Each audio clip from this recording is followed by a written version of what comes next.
शिव स्मरण करो। शंकर से बड़ा कोई दयालु नहीं हो सकता। महाराज, माघ महीने की 7वीं तिथि जिस समय सूर्य देवता को रथ ला कर दिया था भगवान ने,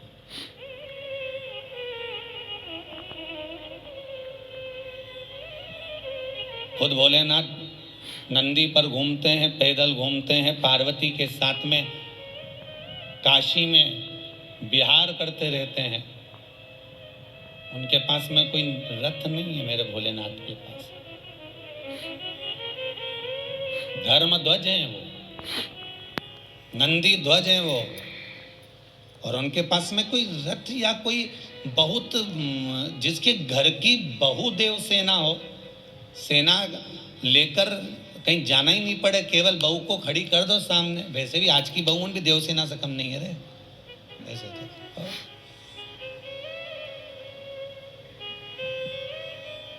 केवल शंकर भगवान की बहुदेव सेना से मतलब नहीं, आज की भी कम नहीं है। वो भी देव सेना भी अकेली जाती थी और सेना तैयार कर लेती थी, और ये भी बस अकेली खड़ी हो जाए तो पूरे मायके को खड़ा कर लेती है। ये भी देव सेना से कम है।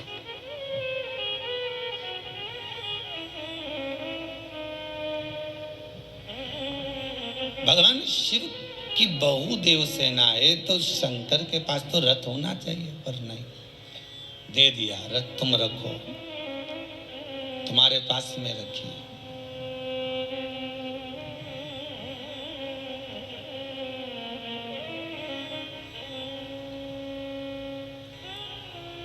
महाराज, सूर्य नारायण भगवान अखंड तप में लीन हो गए। इतना घोर तप सूर्य देवता ने करा, इतना घोर तप करा सूर्य देवता ने कि भगवान इंद्र, ब्रह्मा, विष्णु सब आकर मिले। अंत में भगवान शिव आकर मिले।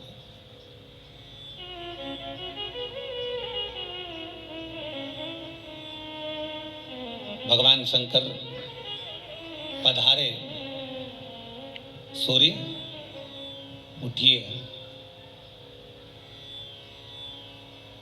क्या चाहिए आपको, बोलिए। जिस मंडल में भगवान चंद्र विराजमान है, जिस मंडल में भगवान सूर्य विराजमान है, तारे विराजमान है, संपूर्ण ब्रह्मांड का जो प्रकाश देने वाले हैं, संपूर्ण ब्रह्मांड,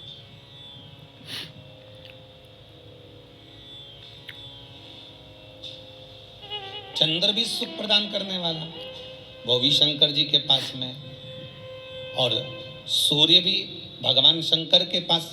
भोलेनाथ, शंकर ने पूछा क्या चाहिए वो बताओ बस। बाबा भोलेनाथ जी को ज्यादा ये छल कपट, बेईमानी, प्रपंच या ढोंग आदि शिव को भाता ही नहीं है। शंकर को वो सुहाता ही नहीं है।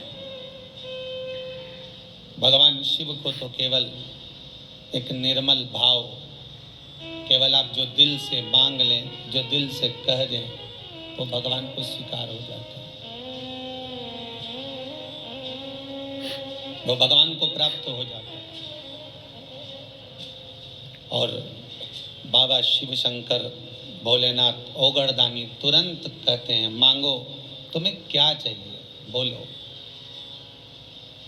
और जो तुम कहोगे वो तुम्हें प्राप्त हो जाएगा। सूर्य नारायण भगवान कहते हैं, महाराज मेरे तप करने का कारण केवल इतना सा है,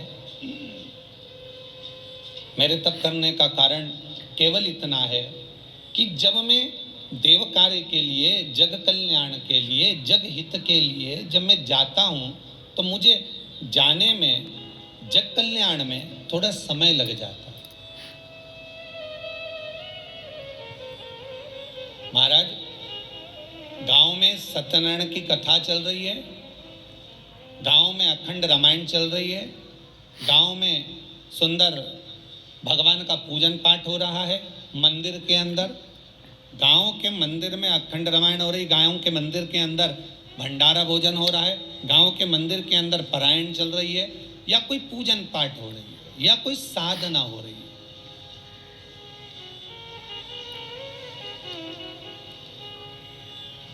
लोग विचार करते हैं कितनी बजे पंडित जी पूजन करने बैठेंगे, उससे घड़ी मिला लेते हैं, इतनी बजे आरती होगी, इतनी बजे प्रसाद बटेगा, बस उसी टाइम पर जाना है।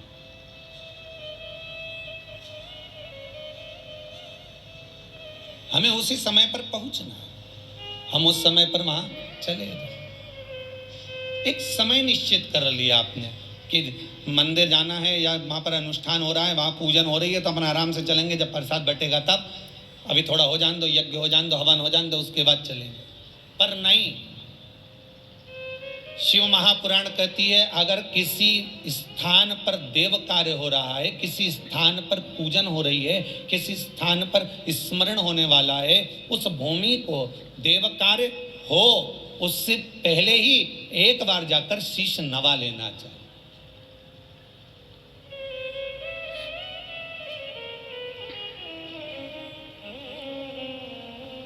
एक बार जाकर शीश नवा ले। और वही सूर्य नारायण भगवान कह रहे हैं कि मैं जब कोई देव कार्य होता है, जब कोई अच्छा कार्य होने वाला रहता है, तो मेरे को जाने में देरी हो जाती है। अर्थात कथा करिए देव कार्य में, अच्छे कर्म में, भजन में, पूजन में, स्मरण में, कीर्तन में, नाम जाप में, कथा सत्संग में, कथा कीर्तन में थोड़ा पहले पहुंचने की आदत डालिए।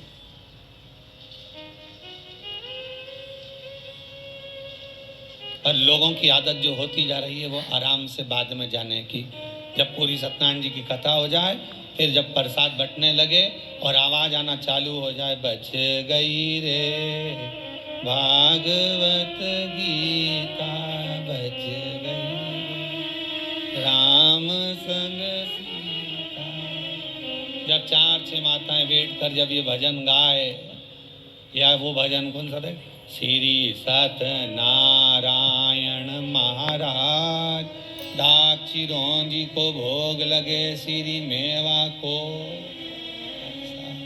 जब ये आवाज आने लगे कानों में, तब सुनकर प्रवेश करती है कि अब सत्यनारायण जी की कथा हो गई है, प्रसाद बटने वाला, अब पहुंचना।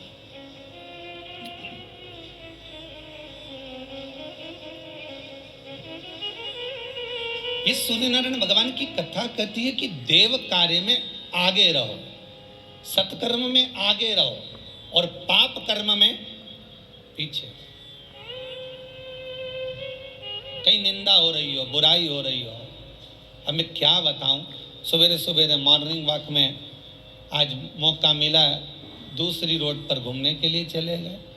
दूसरी रोड पर घूमने के लिए गए तो वहाँ से 3 माताएं आराम से मॉर्निंग वॉक कर रही थी, जा रही थी।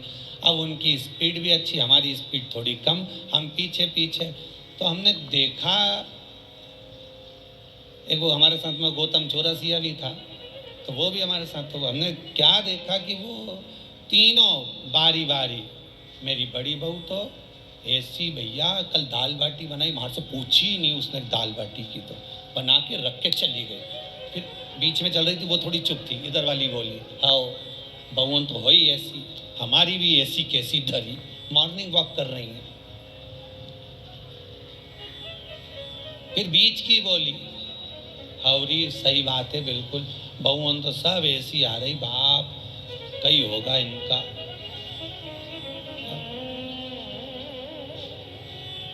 1.5 किलोमीटर तक वो केवल बहु निंदा ही करती रही। हमने गौतम चौरसिया से बोला, गौतम आज हरि नाम की जगह निंदा नाम मिल गया है, थोड़ा कथा सत्संग प्रवचन में मंत्र जाप थोड़े ज़्यादा करना पड़े। अब वो हटे भी नहीं, हम जैसे ही थोड़े आगे हों वापिस दौड़ दौड़ के फिर आगे आ जा। आज तो हमने सोचा भगवान ने मुहूर्त बिगाड़ा है, निंदा ही रस मिल रहा है थोड़ा, फिर वो और सब होंगी लगभग 65 साल की, 40, 45, 50, 60 साल, सब डोकरी हों सब। अच्छा, उन तीनों में से एक के मुख से भी ये नहीं निकला कि तुम निंदा मत करो बहू की, तुम निंदा मत करो किसी। अगर एक बोल देती, पर करें क्या, पाप के घड़े को जो भरना है, भगवान किसी की बुद्धि में उस समय पर श्रेष्ठ विवेक प्रदान करता ही नहीं।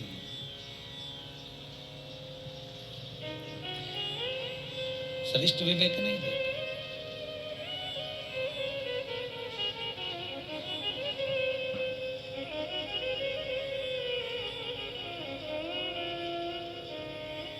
एक ये बहन जी देवास से आई हैं कथा सुनने के, अकेली आई हैं। हम इनको नहीं जानते, ये हमें नहीं जानते, बस आकर बोली कि हमको कथा सुनना है। हमको लगा एक दिन सुनेंगे, नहीं रुको। फिर बोले कथा सुनना है। हमने पंडित जी से कहा इनके लिए कमरा खुलवा दीजिए, वहाँ रहने दो, कथा सुनने दो, आराम से आनंद से श्रवण करें। अच्छा ये लगा इन माता जी के साथ में अंदर जाकर मूंग की दाल गलवाकर, चने गलवाकर उसकी बड़ी तोड़ गई, बड़ी तैयार कर ली। अकेली घूमती, माला जपती रहती, भजन करती रहती। शंकर जी की शिव पुराण के सामने मैंने परसों देखा, शाम के समय पर कुर्सी लगा के बैठकर शंकर की पुराण को देखती रही। कभी गौ माता के कक्ष में चली गई, भजन कर लिया, गुनगुनाती रही, स्मरण कर लिया। देखकर ये खुशी हुई कि कम से कम इस भूमि पर आप आए तो आपने केवल भोजन नहीं करा, आपने भजन की मात्रा को बढ़ा लिया, भजन की मात्रा को बढ़ाया।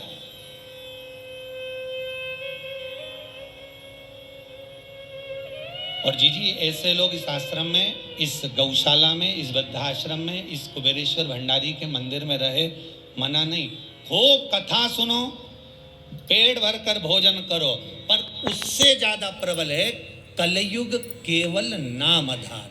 फिर कहूंगा, मंदिर जाने से पाप नहीं कटता, तीर्थ जाने से पाप नहीं कटता, नदी और तालाब नहाने से पाप नहीं कटता। पाप कब कटेगा? जब आपके मुख से राम निकलेगा, जब आपके मुख से शंकर निकलेगा, आपके मुख से कृष्ण निकलेगा। भगवान का भजन तुम जितना करोगे, इस शरीर का पाप तब कटेगा। क्योंकि मंदिर जा रहे हो तो ये शरीर जा रहा है, तीर्थ जा रहे हो शरीर जा रहा है, मन तीर्थ जाकर भी नहीं पहुंचा। लोग बद्रीनाथ में रहते हैं और घर पे फोन लगाकर पूछते हैं छोरा कैसा है, तू गई थी तीर्थ? उज्जैन जाकर फोन लगाकर कहते हैं बहू कैसी है। कहीं कथा में बैठे हैं तो वहां से आवाज फोन लगाकर बोलते हैं। तो ये मत सोचना कि मंदिर जाने से पाप कट जाएगा, ये ना सोचिए कि तीर्थ जाने से पाप कट जाएगा, ये ना सोचिए कि तीर्थ में बैठने से पाप कट जाएगा। पाप, आप तीर्थ भी जाओगे, मंदिर भी जाओगे, देवालय भी जाओगे, पर शरीर तो चला गया, पर ये मन वहां तक नहीं पहुंचा। तो मन नहीं पहुंचा तो पाप तो उतना ही लिप्त रहा। अब कटा कहां? उस पाप को काटने के लिए आपकी मंत्र माला, आपका जाप, आपका स्मरण, आपका भजन, आपका कीर्तन, आपका नाम जाप जपना आपको पड़ेगा, पड़ोसी नहीं जपेगा।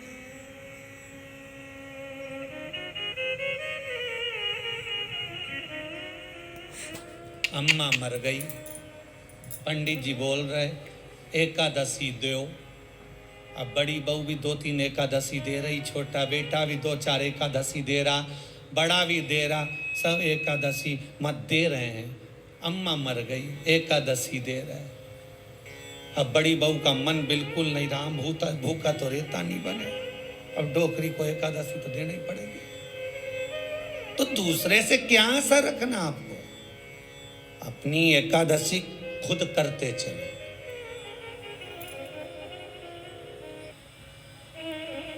भगवान पुरुषोत्तम की ही कृपा से, बाबा विश्वनाथ की करुणा से कथा का जो क्रम ऑनलाइन चल रहा है, घर बैठे भगवान शिव की पावन कथा श्रवण करना है, बस ठीक है।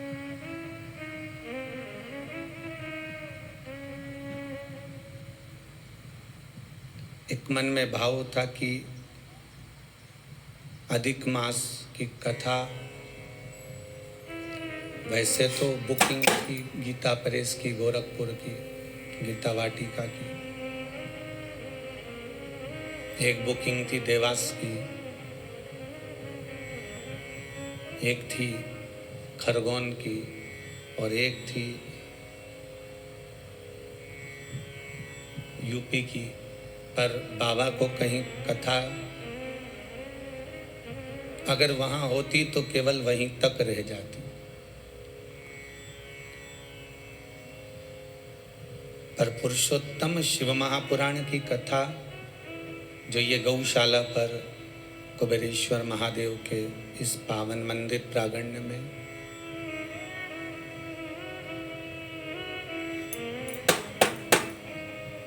जो चल रही है, इस कथा को जनमानस तक, देश और विदेश में विराजमान सभी भक्तों तक जो पुरुषोत्तम मास के यजमान बने, वशिष्ठ परिवार, यादव परिवार और ये कड़ेल परिवार,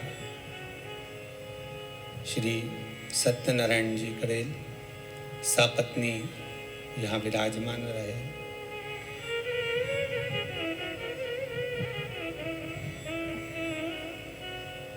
और बहू को भी, बेटे को भी, आपके दोनों बच्चों, उनको सबको धन्यवाद दूंगा जो शिव महापुराण की कथा पिता कोलकाता से चलकर यहाँ आकर करा रहे हैं।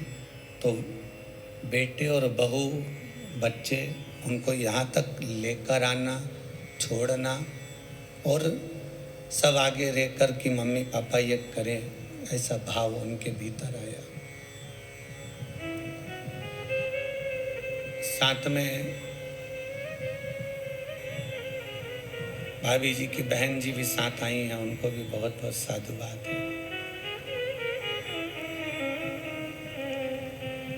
सभी श्रोता भाई बहन जो देश विदेश में बैठकर टीवी चैनल के माध्यम से, यूट्यूब फेसबुक के माध्यम से कथा को जो श्रवण कर रहे हैं, उनको बहुत बहुत साधुवाद।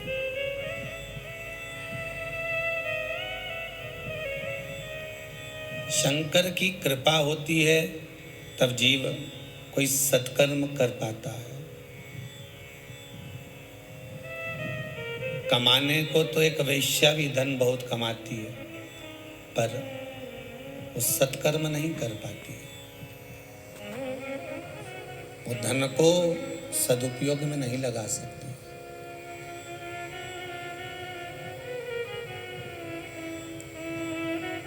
जो पूर्व में कर कर आए हो दान पुण्य, संकीर्तन, सत्संग, भजन, कीर्तन, उसका पुण्य आज हमें प्राप्त हो रहा है।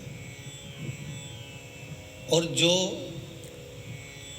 हम अब कर रहे हैं, इसका पुण्य भी किसी दूसरे के खाते में नहीं जाएगा, आपके ही खाते में जाना है।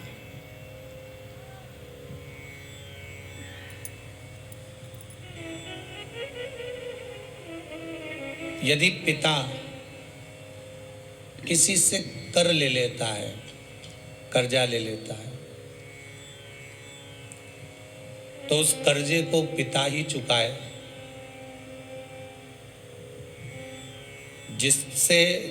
जिसको लेना है पिता के जाने के बाद वो बच्चों पर, पुत्र पुत्री पर प्रेशर नहीं दे सकता।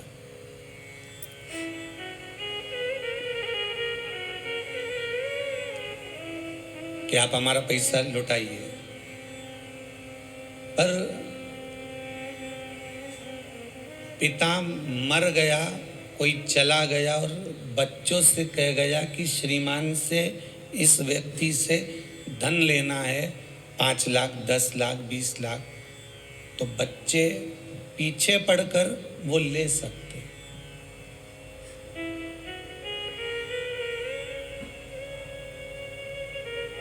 वही तरीका हमारे धर्म और शास्त्रों में वर्णन किया गया, वही तरीका।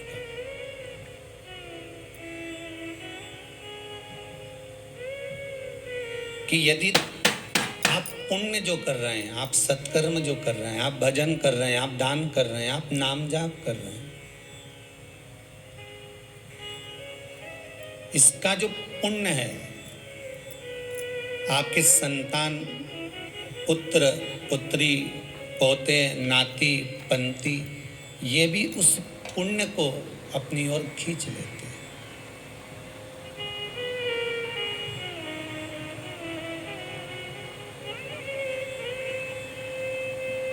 उस पुण्य को प्राप्त कर लेते हैं।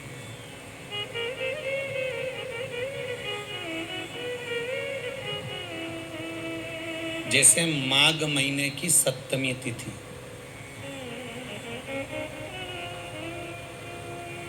जिस दिन सूर्य नारायण भगवान पहली बार रथ पर बैठे थे,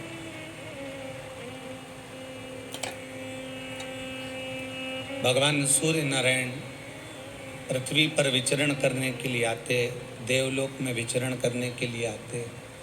इनके पास में रथ नहीं था। अब आप जितनी बार भी सूर्य देवता का दर्शन करोगे तो रथ पे बैठे हुए मिलते हैं। रथ नहीं था इनके पास, पर इनका जो भाव था वो भगवान शिव के प्रति समर्पण का था। और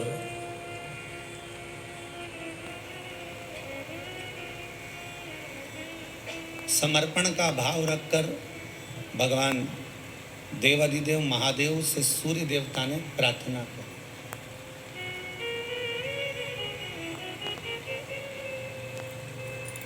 कहते हैं सूर्य देवता ने इतना अखंड तप किया, इतना घोर तप किया,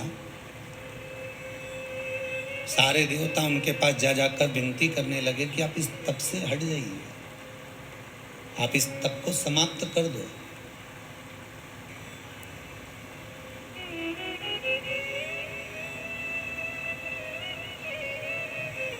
यदि आप इस तप को छोड़ देते हैं तो आपकी जो मनोकामना है वो तो पूर्ण हो ही जाएगी। और भगवान शंकर से पाना बहुत कठिन विषय नहीं है। दुनिया में सबसे सरल देव अगर कोई है तो वो महादेव ही है। उनसे पाने के लिए बहुत कठिन परिश्रम नहीं करना पड़ता है। अगर शंकर से कुछ पाना है तो आप दिल से